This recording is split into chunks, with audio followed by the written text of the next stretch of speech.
Okay, hello everyone. I am here with my guest, Lucas Ezequiel Sarli. He holds a bachelor's in letters from the University of Buenos Aires. He is a professor in an institute, and most of all, he's an educator because he's also the creator of a virtual community, Etimologías y Más, which is seminars in Spanish, um, Etimologías y Más. Thank you very much, Lucas. How are you? Hello, I am glad to be here with you.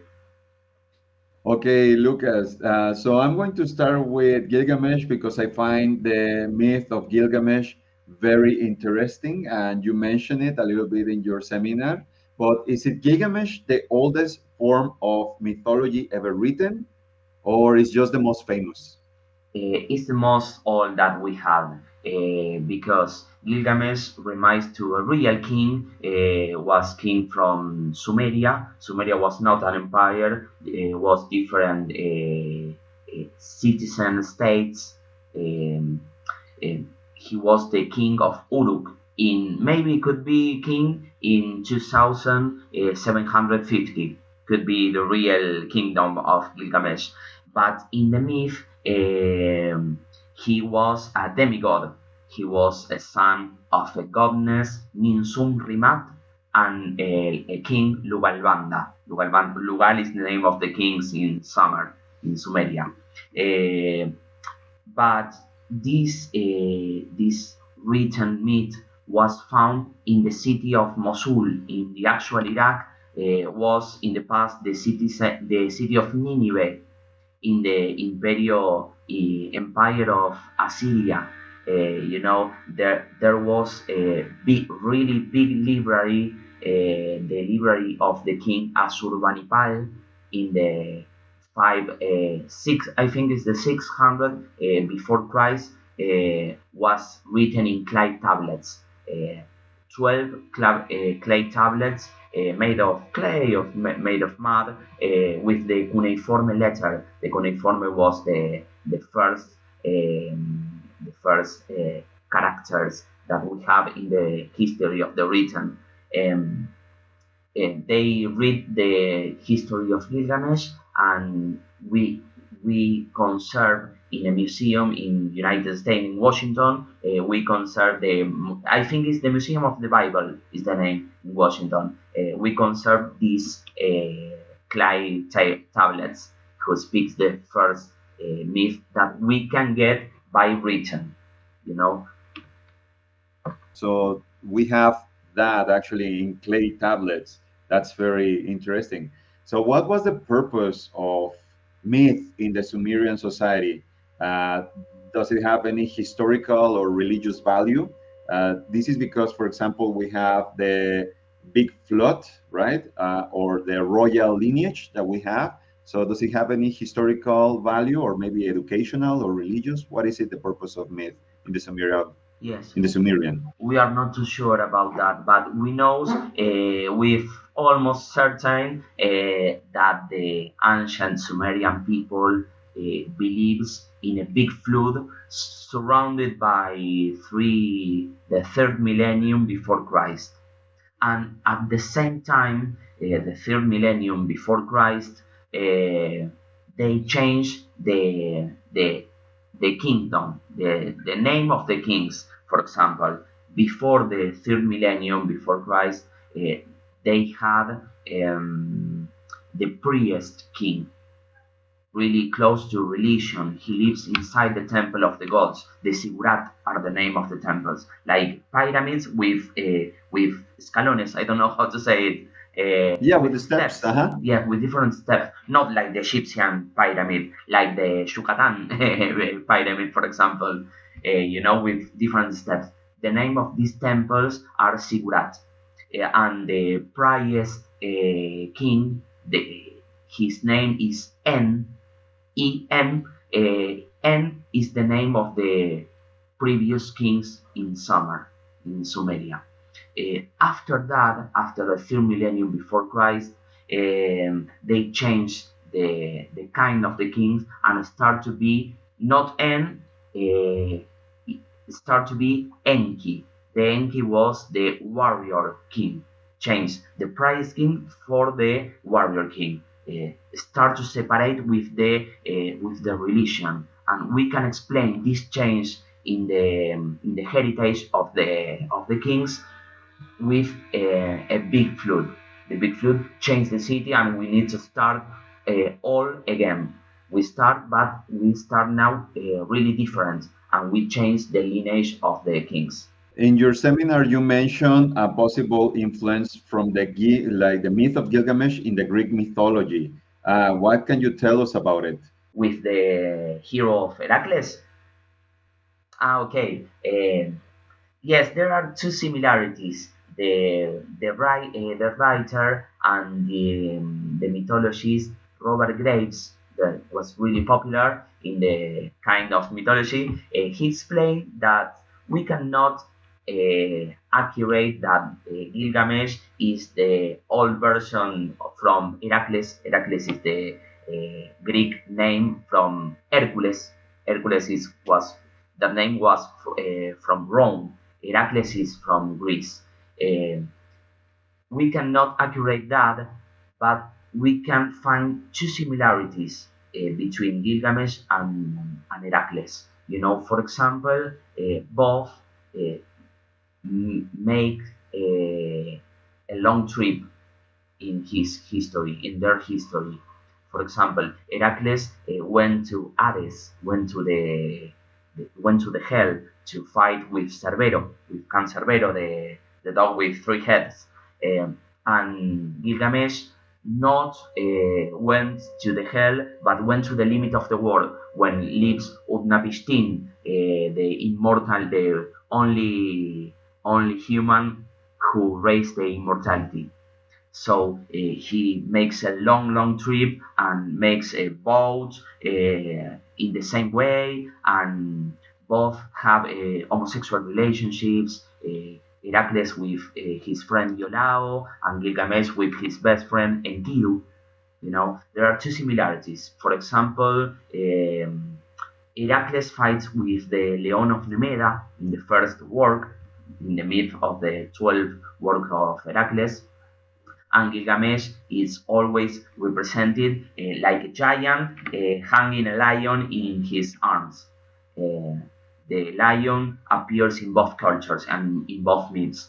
And I don't know how to much, but there are two similarities before he needs to raise different but similar things. For example,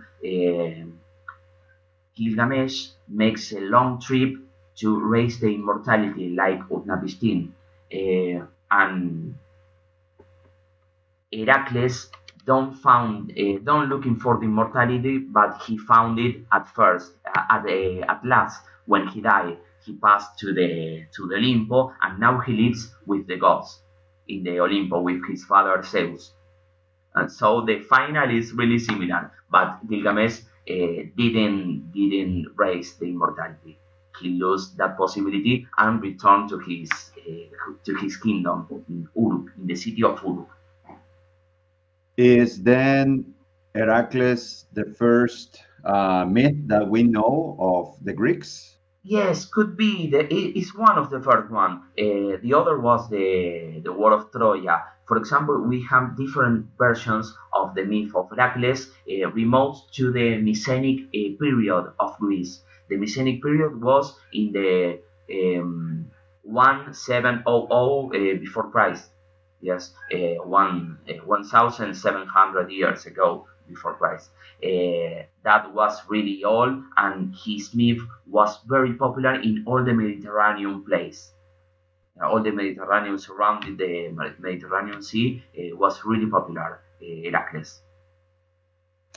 So, do you think the Greeks knew the existence of Sumerian or Mesopotamian mythology somehow, or that's very difficult to know? Uh, no, the Mesopotamian culture was the first one that we have. Mesopotamia is between the river Tigris and Euphrates. It's almost the territory of Iraq, a little bit of the south of Turkey, a little bit of Syria too, but almost Iraq. In the south of Iraq appears the Sumerian culture was the first. After that, paid all that tradition and mythology to the Assyria, and after that, paid to goes to Babylonia. To Babylonia went to Phoenicia, and Phoenicia entered that culture and that kind of myths in Europe, especially in Greece. Greece was one of the first one of Europe who tried to learn these old stories. Okay. So we have Homer and then Hesiod. Were the poems of Hesiod some form of religious text? Yes, The especially Theogony? the Hesiod. He was a poet who his book was the Theogonia, the Theogony. He speaks about the origin of the cosmos, an origin of the Titan and the first god, and finally the god, the Olympic god that we know very popular, Zeus, Poseidon, Hades. But at first, at the beginning of the text, he speaks about the Muses. The Muses or Musas, he prayed to them, to their, to clear his mind, to make record all the long story that he needs to tell, and start with a prayer. This poem after maybe 300 of years or 400 of years, the ancient Greeks, rewrite this poem to teach the aristocratic youngs. So we say that perhaps Hesiod was some sort of saint, if you can say it like that. He was getting the divine intervention. Yes, especially at the beginning of these myths, the heroes was driven by the gods. He are not guilty about his actions. The real gods are the best actors. Um, like a Muppet, you know, the hero was a Muppet from the gods. Um, but with a lot of time before after that, the heroes start to get more freedom. He can choose their actions. For example, Heracles was not guilty to kill her wife. He was by influence from the goddess Hera, but he chose to purify his soul, and for that reason he forced himself to make the 12 works with his cousin Euristeo to purify his soul and get the pardon. So mostly they were used to aristocratic education, let's say, like so they could be better citizens, better kings, these kind of things, right? Yes, the myths now in the modern time we can teach them in schools. The adolescent, the young people loves to read these stories. But at the beginning in the ancient Greece, all the aristocratic youngs uh, learn these stories and learn a lot of values, how to be a good king, how to be a good guest. You know, if you have people in your house or familiars or friends, how to be a good guest, give some gift, receive other gift, uh, how celebrate, for example, different sacrifices to the goddess. That was really important for the aristocratic people. The old myths was not for all the ancient Greek people, was only for the aristocratic people. So in this case, can we say, well, I don't know, in your opinion, do you feel like some parts of the mythology for the Greeks, they have some sort of philosophical thought on it? I don't know, is there a line that we can draw between myth and philosophy for the Greeks? What is your opinion on this? Yes, I'm not too sure about that, but I think was really important the influence from mythology in philosophy and the philosophy in mythology too, because the old myths gives a model from ways to how to be a good citizen. For example, um, the idea to make things for your people, for your town, for your city appears in all the myths of the world, not only in Greek, in the ancient Greek. For that reason, the myths goes with the philosophy at the same time, and appears a lot of philosophical concepts like love, the friendship is really important in the myths, and philosophical too is really, really important. Okay, well, thank you very much, Lucas. And just if you want to know more about mythology, you're having a seminar on mythology and Spanish, right? Well, obviously that's in Spanish, but that's your seminar, right? Yes, our next seminary is going to be about the different kinds of mythology who brings a word in Spanish. We need to cross etymology and different kinds of mythology of the world to know the origin of different words of the Hispanic language. Okay, thank you very much, Thank you Lucas. so much.